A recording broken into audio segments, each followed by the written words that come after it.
Hey everybody, I'll do it this way. It's Mr. Buys-A-Lot. We happen to be at a storage facility right now. You guys can see back there. Way down there. Oh, wrong way. Here's our unit all the way at the far end. So, we purchased yesterday a collection of sports cards, postcards, a little bit of ephemera, but the majority of it is sports cards. I'm going to give you guys a view. We're getting ready to unload it. I just don't have any room at the warehouse, so I rented a storage unit called in a favor yesterday afternoon, and they had one storage unit available, so rented it, and I'm going to show you guys what we bought. Here you go. Okay, so there's our typical Penske truck. In the Penske truck is this awesome urn that I thought was really neat that I bought from the guy's house. And then here's some uncut sheets of cards. Here are these giant barrels. They say they're 110 pounds, but okay. And these are all full of sports cards. I don't quite know what yet. That one's full of some baseball pins. Here's some periodicals. Now, what I bought from the guy was mostly his more modern stuff. This one has a bunch of postcards in it that are kind of musty. Postcards were kind of a throw-in, but look, sports cards.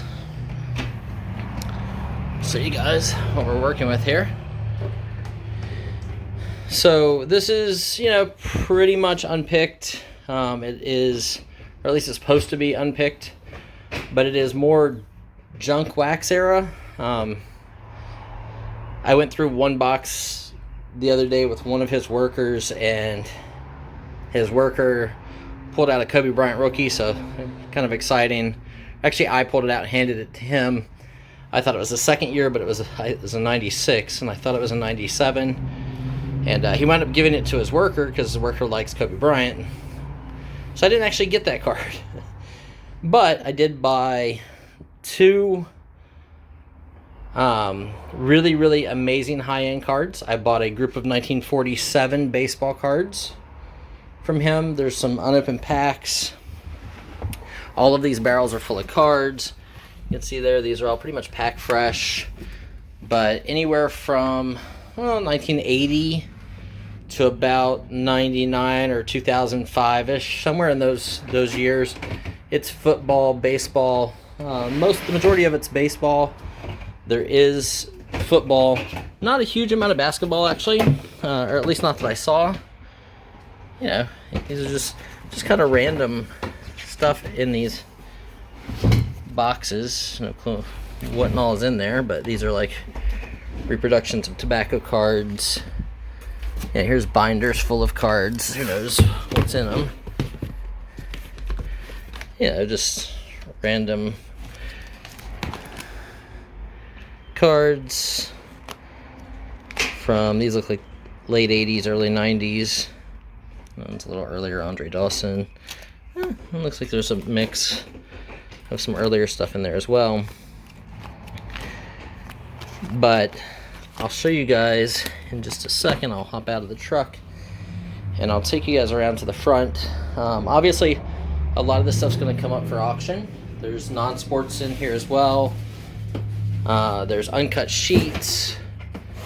We have a bunch of ephemera in the back corner, in those dynamite boxes from the 1910s, and just a ton of stuff.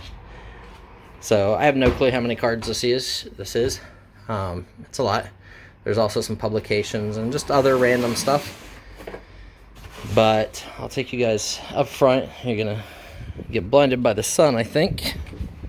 But I'll take you up to the front of the truck. Actually, I think I have the key inside the truck, so I didn't unlock it. So it's gonna get bright. See, oh, good, it is unlocked. Got a few travel posters. Those are like travel posters. But here's what's really exciting.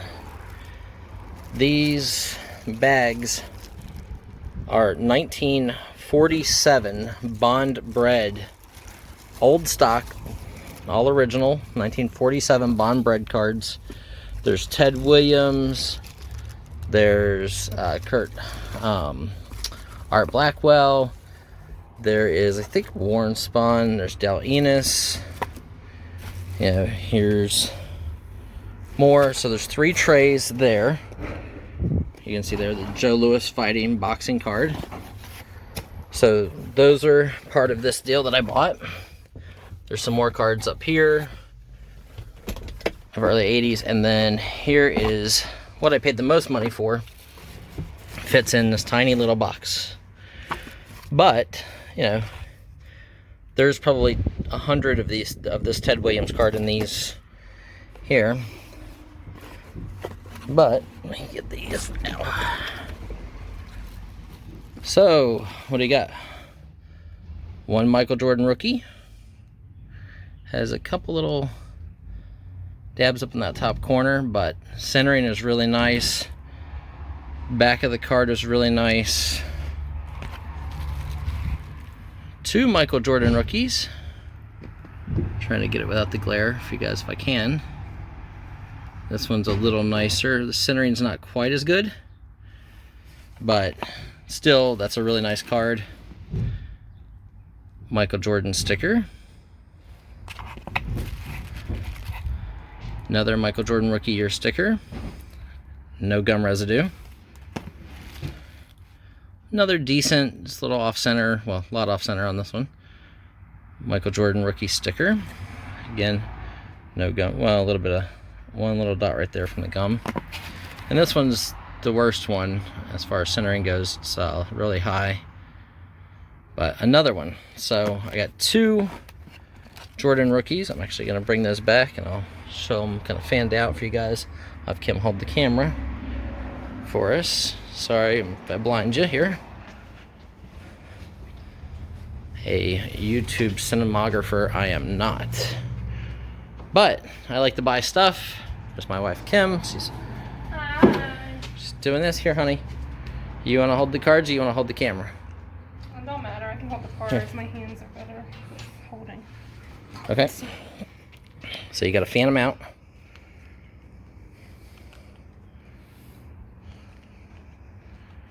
My hands ain't big enough. Have to do it in 2 hands. Yeah, the four stickers in one hand and these 2 in the other. But you got to be careful with them. Okay. And then hop up in the back of the truck. We'll show the whole truck. We'll show you with the cards. Okay, so here's the sports cards. And here are the Jordans. So that's pretty awesome, right, guys? So that's what we got. We're going to be bringing a lot of this stuff to auction. I'm probably going to send the Jordans off to get them graded. They were a very large portion of the purchase price, but we have so many cards to figure out what we're doing with them or how we're going to sell them. If somebody's interested in coming out here and maybe buying them all, I might just flip the whole load of cards, not counting the 1947 Bond Bread or the Jordans. But all of this unsorted stuff back here, I would probably be willing to flip the deal. I think I paid right around $5,000 for these cards, like for all the stuff in the back of the truck. The Jordans and that were substantially more, and the Bond Bread cards from 1947 were also substantially more. So if you guys have an interest, make sure you guys comment below down there. Let us know what you think. And if you have a further interest in buying the whole deal or a bunch of the deal or anything specific, make sure you email me at mrbuys795@gmail.com. And I hope you guys enjoy the video, because now I've got to do the hard work and unload. It took a 2.5 hour drive up yesterday, 2.5 hours back, and now we're going to unload and see what happens here. But lots of sports cards, and we obviously have the Jordans. So really excited about those. Let's take those top 4. There we go. And they are authentic. You can tell up here. You always want to make sure that arrow is a little darker. That helps for authentication. I missed out. This guy actually had 8 unopened packs a week ago that came from the same collection, and he sold those 8 unopened packs. And about 1,500 of the 80, about 1,000 to 1,500 of the 86 Fleer basketball cards, including a bunch of Hakeem Olajuwon, Dominique Wilkins, Charles Barkley, was it Jeff Malone or Steve Malone? He had pretty much everything else in quantity. You know, there were 7 Barkleys. I missed out on those, regretfully. But who knows what else we're going to find in here, because this is the stuff that he had not got to go through yet. So we bought it all, and we're going to be bringing it to you guys in the auctions Tuesdays, Wednesdays, and Thursdays from 1 until 4. But hope you guys enjoy this. Make sure to comment below. Hit that thumbs up. Make sure you're subscribed and share this out to your friends. We're always looking for big deals, pay finder's fees, and we'll buy a lot of stuff. So thanks, everybody. Mr. Buys a Lot, my wife Kim, and Pam is at her house doing work today. So we're all here to say thanks for watching. We'll see you at the next one.